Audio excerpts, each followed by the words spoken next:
नमस्कार दोस्तों, welcome to PK classes. दोस्तों, वाटर बैलेंस क्या है और क्यों यह महत्वपूर्ण है। सब्जेक्ट आपका इंटीग्रेटेड वाटर मैनेजमेंट।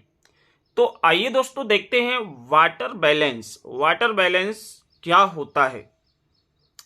तो दोस्तों, जो भी छात्र पीके क्लासेस में फर्स्ट टाइम है, जो अभी भी पीके क्लासेस से नहीं जुड़े हैं, वह चैनल को जरूर सब्सक्राइब करें। साथ ही दोस्तों वीडियो को लाइक भी करें। तो सबसे पहले हम जाने वाटर बैलेंस एक्चुअल में क्या होता है और यह क्यों महत्वपूर्ण है। तो यदि हम बात करें बैलेंस का मतलब है इक्विवेलेंट। जैसे कि आप सोचते हो कि भैया पानी है तो पानी का बैलेंस होना जरूरी है। यदि पानी नहीं होगा तो काम नहीं चलेगा, क्योंकि जल ही जीवन होता है। तो water Valence refer to the balance of water between the incoming water from precipitations or rainfall and the outflow of water by evaporation and transpirations। अब इसका मतलब क्या हुआ। मतलब यह है कि मान लो आपके पास कोई वाटर पॉन्ड है या वाटर एक सिस्टम है स्टोरेज, तो उसमें कितना पानी आता है, बारिश से कितना पानी है जो कि स्टोर होता है, और इसमें से कितनी मात्रा में पानी वहां से बाहर निकल जाता है। तो बाहर निकलने में आपका एक तो एवेपोरेशन हो सकता है। एवेपोरेशन क्योंकि वाष्प बन के वाटर उड़ जाता है, वाटर का एवेपोरेशन होता है। और ट्रांसपीरेशन भी होता है। कुछ वाटर हमारा जमीन के अंदर एब्जॉर्ब हो जाता है, कुछ वाटर एवेपोरेट हो जाता है, और कुछ वाटर बाहर भी निकल जाता है ओवरफ्लो होके। तो इनका जो आपका कॉन्सेप्ट है वाटर बैलेंस का मतलब है, water balance means water between incoming water from precipitations या रेनफॉल। बरसात से कितना पानी आ रहा है और इसमें से कितना पानी हमारा गायब हो रहा है, जा रहा है, इसको हम बोलते हैं। इन दोनों को बैलेंस करने की जो प्रोसेस होती है, प्रक्रिया होती है, इसको हम बोलते हैं water balance. In hydrology, a water balance equation can be used to describe the flow of water in and out of a system। अब हाइड्रोलॉजी जो है, हाइड्रोलॉजी में हम क्या करते हैं, वाटर बैलेंस इक्वेशन होती है, उस इक्वेशन का उपयोग करके डिस्क्राइब करते हैं कि किसी भी सिस्टम के अंदर कितना पानी फ्लो हो रहा है, आ रहा है, और कितना आउट हो रहा है उस पर्टिकुलर सिस्टम से। अब इसके लिए जनरल वाटर बैलेंस इक्वेशंस आपकी जो है P equal R plus E plus del S. तो यहां पे P का मतलब है प्रिसिपिटेशंस, मींस पानी कितना आ रहा है। P मींस टोटल पानी जो आपका आ रहा है, equal R run off means जो बाहर जा रहा है, रन ऑफ। E जो है वो एवेपोरेशंस है, एवेपोरेशंस प्लस इसको हम बोल सकते हैं ट्रांसपीरेशंस। जो आपका एवेपोरेशन मींस पानी हमारा एवेपोरेट हो जाता है, जो अपर सरफेस होती है, जब एयर कांटेक्ट में आती है तो वाष्प बढ़ के वाष्प के रूप में एवेपोरेशन होता है, उड़ जाता है। And डेलेस change in storage means इसके कारण जो हमारा वाटर स्टोरेज सिस्टम है उसके अंदर कितना परिवर्तन हो रहा है, कितना चेंजेस हो रहा है।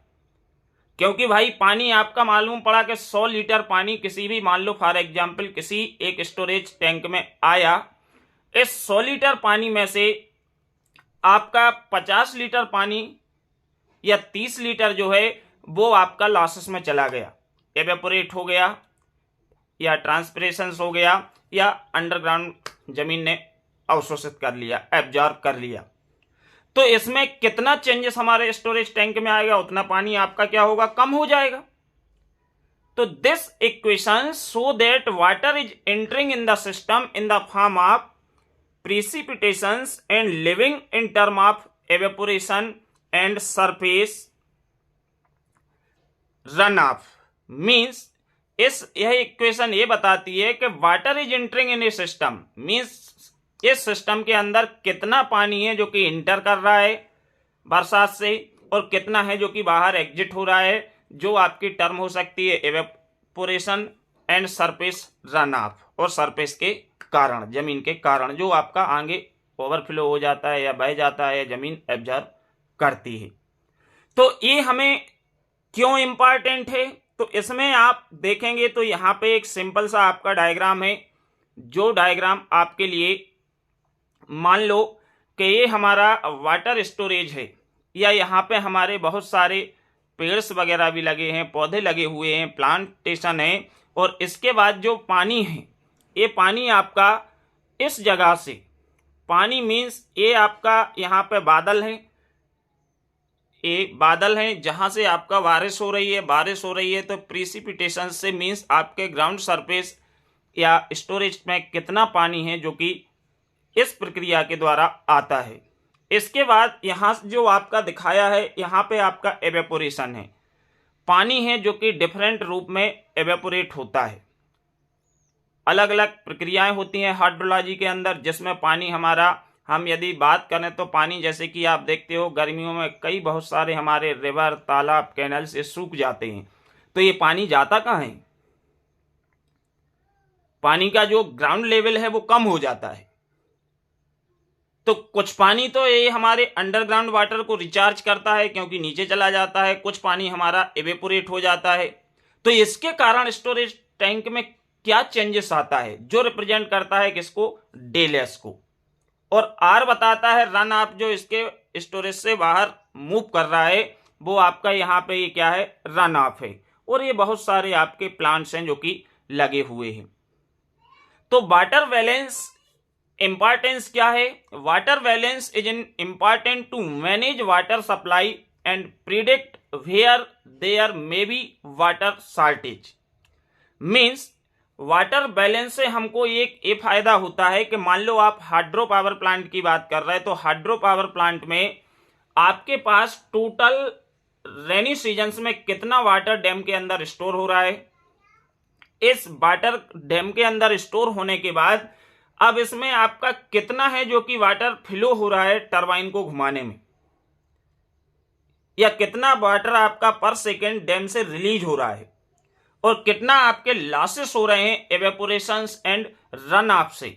तो इसके कैलकुलेशन से हमको ये पता चलेगा कि जो हमारा पानी स्टोर है डैम के अंदर, ये हमारा पर्टिकुलर 8 मंथ के लिए सफिशिएंट है या 6 मंथ्स के लिए सफिशिएंट है।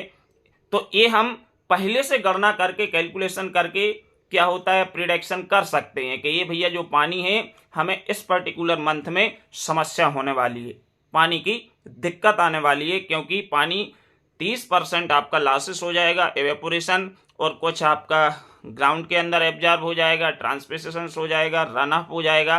तो हमारे लिए सिर्फ इतना पानी उपलब्ध है। तो ये सिर्फ हाइड्रो पावर प्लांट तक ही लिमिटेड नहीं रहेगा, इसके लिए हम अपने ड्रिंकिंग वाटर के रूप में भी देख सकते हैं, इरिगेशन में, क्योंकि आपका ट्रांसपिरेशन मतलब होता है इरिगेशन। एग्रीकल्चर में भी पानी जाता है, सिंचाई में जमीन भी एब्जॉर्ब करती है ग्राउंड वाटर, क्योंकि रिचार्ज भी होता है, कुछ अवशोषित होता है, कुछ बाहर निकल जाता है। इसके बाद कितना बच रहा है वो उसके कारण हमें यूटिलाइज करना है, जो बचे हुए शेष पानी है। तो यदि हम वाटर बैलेंस कर लेते हैं, प्रिडिक्शंस कर लेते हैं, तो हमें फायदा ये होता है कि हम पहले से अपने आप को प्रिपेयर कर सकते हैं कि हमें इस पर्टिकुलर मंथ में कुछ अल्टरनेटिव सोर्स ऑफ वाटर के बनाना पड़ेंगे, या वाटर लॉसेस को कम करना पड़ेगा, या जो अननेसेसरी वेस्टेज है उसको कम करना पड़ेगा। अदरवाइज हम एक पर्टिकुलर मंथ में बहुत बड़ी समस्या से जूझेंगे। तो this is importance of water balance for every things like your ecosystem, for drinking water, for irrigation and for power generation.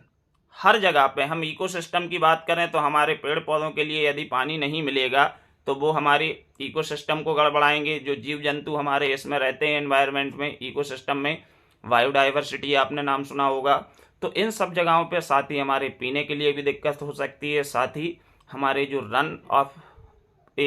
Hydraulic power plant होते हैं, वो हाइड्रोलिक पावर प्लांट भी तभी आपके चलेंगे, तभी बिजली बन सकती है उससे, जब पर्याप्त मात्रा में पानी हो। तो पानी का जो बैलेंस है, वाटर संतुलन है, जो जल का संतुलन, ये बहुत ही आवश्यक होता है। अब इसी कंटेंट को लेते हुए आपको थोड़ा सा इसको और एक्सपांड करना है, और बढ़िया से तरीके से आप यदि इस थोड़ी सी भी आपको समझ में आ गई होगी तो आप इसके ऊपर बहुत अच्छे से आंसर है जो कि रिप्रेजेंट कर सकते हो।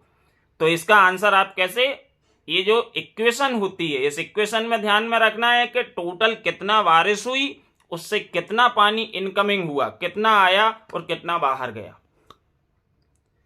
तो बाहर जाने और आने के बीच का जो डिफरेंस है उससे हमारे पानी में शॉर्टेज होती है, पानी रिड्यूस होता है। ये इक्वेशन के थ्रू ही आपको बढ़िया तरीके से रिप्रेजेंट करना है। वीडियो देखने के लिए आप सभी को बहुत बहुत धन्यवाद। Thank you.